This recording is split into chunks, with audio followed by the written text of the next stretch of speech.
Assalamu alaikum wa rahmatullahi wa barakatuh. Welcome back to Sakib's English Academy. And in this class today, I'm going to teach you participle and gerund, which will obviously help you to write English, speak English, and understand better.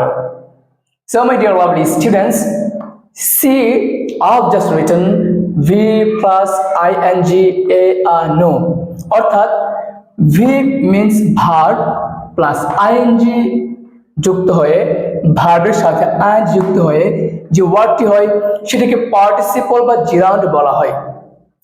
আজকে আমি participle বা জিরাউন্ড সেটিকে বোঝাতে যাব না, আজকে আমি বোঝাবো আইএনজি ওয়ার্ডগুলো, আইএনজি যুক্ত ওয়ার্ডগুলো কি মিনিং দেয়, অথবা আমাদের পরীক্ষার সময় আমরা যদি লিখতে চাই বানিয়ে, সেটা কি আমাদেরকে কাজ করবে, সাহায্য করবে লিখতে, অথবা আমি কি বানিয়ে লিখতে পারবো ইংরেজি পড়তে গিয়ে যখন আমি দেখবো ভার্ব আইএনজি কোনো একটি ফ্রেজ, আমি কি তখন অর্থ তুলতে পারবো, অথবা এটা কি আমার ইংলিশ স্পোকেনের ক্ষেত্রে যখন আমি স্পিকিং করব তখন কি কোনো কাজে লাগবে? Obviously it will help a lot. So my dear lovely audience, viewers, see, এই বিষয়টি খুবই খুবই গুরুত্বপূর্ণ, very very important. Verb ING অর্থ এ আ নো, অর্থাৎ আমি যদি এখন বলি EATING,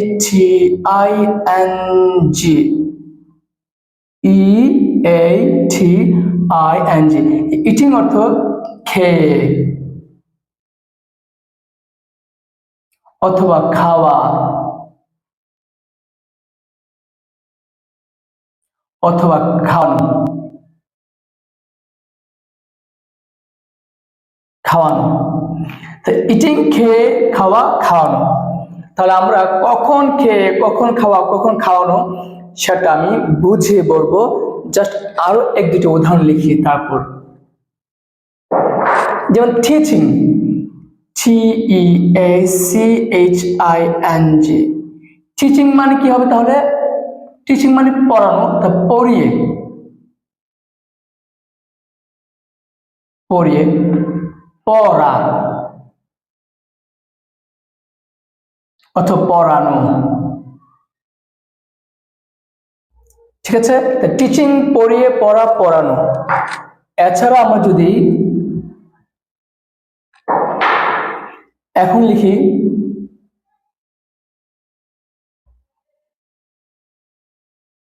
ধরো হেল্পিং,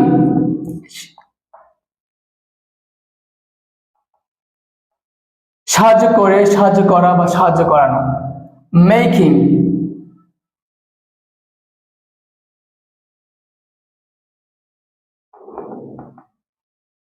মেকিং তৈরি করে, তৈরি করা, তৈরি করানো। তারপর যদি বলি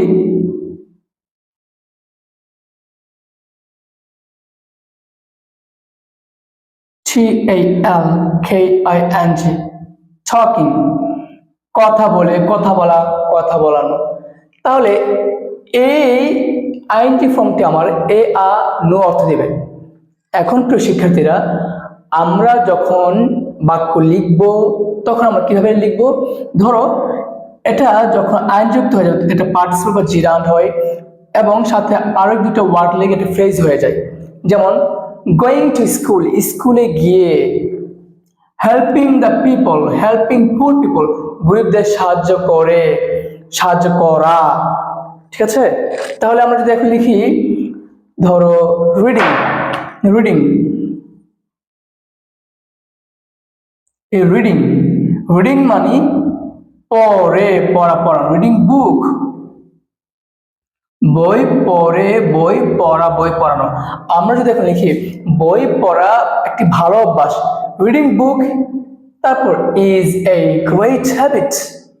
তারপর যদি এখন আমরা বলি রিডিং পড়ে আমি লিখি, বই পড়ে আমি লিখি, reading book I right, reading book I right. তাহলে আমরা হাত ধৌত করে ভাত খাই বা খাবার খাই, হাত ধৌত করে, ওয়াশিং হ্যান্ড। আর যদি বলি হাত ধৌত করা খুবই জরুরি, হাত ধৌত করা প্রয়োজন, খাবারের আগে হাত ধৌত করা, সেটাও ওয়াশিং হ্যান্ড। আচ্ছা, যদি বলি কাউকে বোঝানো, পড়ানো, তো টিচ মানে পড়ানো, টিচিং, পড়ানো, টিচিং স্টুডেন্টস, ছাত্রদেরকে পড়ানো। যদি বলি হেল্পিং দ্য পুর পিপল, গরিবদের সাহায্য করা বা সাহায্য করে। তাহলে আজ এই পর্যন্তই।